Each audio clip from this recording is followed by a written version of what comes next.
Hi friends, അപ്പോൾ ഇന്ന് നമ്മളൊരു ഫിഷ് മപ്പാസ് ആണ് ഉണ്ടാക്കാൻ പോകുന്നത്. ഇത് സിലോപ്പിയ മീനാണ്. അപ്പോൾ ഇന്നലെ വീട്ടിൽ പോയപ്പോൾ വാപ്പി തന്നു വിട്ടതായിരുന്നു. അപ്പോൾ ഞാൻ ഫിഷ് എല്ലാം നല്ല ക്ലീൻ ചെയ്തെടുത്തിട്ടുണ്ട്. നമുക്കിതിലേക്ക് പൊടികൾ ചേർത്ത് കൊടുക്കാം.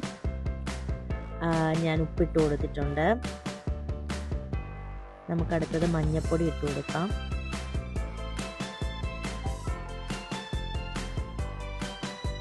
മുളക് പൊടി ഇട്ട് കൊടുക്കാം. മല്ലിപ്പൊടി ഇട്ട് കൊടുക്കാം. കുരുമുളക് പൊടി ഇട്ട് കൊടുത്തു. കുറച്ച് നാരങ്ങാനീരൂടെ പിഴിഞ്ഞ് വെച്ചു. നന്നായിട്ട് മാഗ്നേറ്റ് ചെയ്യാം കേട്ടോ. നല്ല രീതിയിൽ മസാല തേച്ച് പിടിപ്പിക്കാം. എന്നിട്ട് നമുക്കൊരു 10-15 മിനിറ്റ് ഫ്രിഡ്ജിൽ ഒന്ന് റെസ്റ്റ് ചെയ്യാൻ വേണ്ടി വയ്ക്കാം, മസാലയൊക്കെ ഒന്ന് പിടിച്ചിട്ട്. അപ്പോൾ നമ്മൾ തേങ്ങ ചിരണ്ടി എടുത്തിട്ടുണ്ട്. ഇത് 1-ാം പാലാണ്, ഇത് 2-ാം പാല്. പിന്നെ നമ്മൾ സവാള കട്ട് ചെയ്ത് വെച്ചിട്ടുണ്ട്, തക്കാളി കട്ട് ചെയ്തിട്ടുണ്ട്, പച്ചമുളക്, കുറച്ച് വെളുത്തുള്ളി, ഒരു കഷ്ണം ഇഞ്ചി, കറിവേപ്പില. അപ്പോൾ നമ്മുടെ പാൻ ചൂടാക്കി നമ്മളതിലേക്ക് കറിവേപ്പില ഇട്ടു. അപ്പോൾ നമ്മുടെ മസാലയൊക്കെ പിടിച്ച് സെറ്റായിരിക്കുന്ന ഫിഷ് നമുക്ക് ഫ്രൈ ചെയ്യാൻ വേണ്ടി ഇടാം. അപ്പോൾ ഞാൻ ഓരോന്നോരോന്നായിട്ട് ഇട്ട് കൊടുക്കുന്നുണ്ട്. ഒരു സൈഡ് ഒന്ന് ഒരുപാട് ഡീപ്പ് ഫ്രൈ ആണ്ട്, സെമി ഫ്രൈ ആയാൽ മതി. അപ്പോൾ തിരിച്ചിട്ട് കൊടുക്കുന്നുണ്ട്.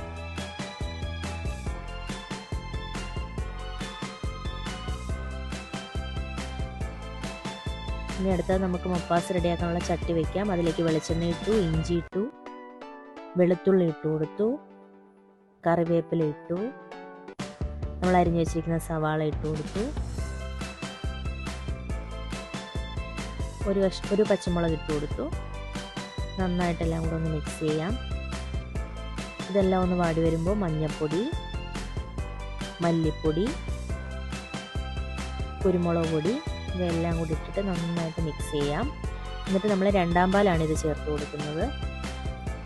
2-ാം പാൽ ചേർത്ത് നന്നായിട്ട് ഇളക്കി കൊടുക്കാം. ഉപ്പിട്ട് കൊടുക്കാം. അപ്പോൾ ഇതൊന്ന് തിളച്ച് വരുമ്പോഴത്തേക്കും നമുക്കിതിലേക്ക് തക്കാളി ഇട്ട് കൊടുക്കാം. പിന്നെ ഞാൻ ഫിഷ് ഇട്ട് കൊടുക്കുന്നുണ്ട്. നമ്മൾ ഫ്രൈ ചെയ്ത് വെച്ച ഫിഷ് ഇട്ട് കൊടുക്കാം. പിന്നെ നമുക്ക് ഫിഷ് സെറ്റായി വരുമ്പോൾ നമുക്ക് 1-ാം പാലും ചേർത്ത് കൊടുക്കാം. അങ്ങനെ നമ്മുടെ ഫിഷ് മപ്പാസ് ഇവിടെ റെഡി ആയിട്ടുണ്ട്.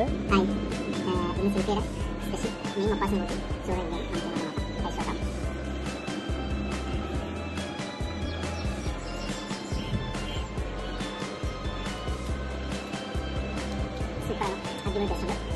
കുരുമുളക് നന്നായിട്ട് പിടിച്ചിട്ടുണ്ട്.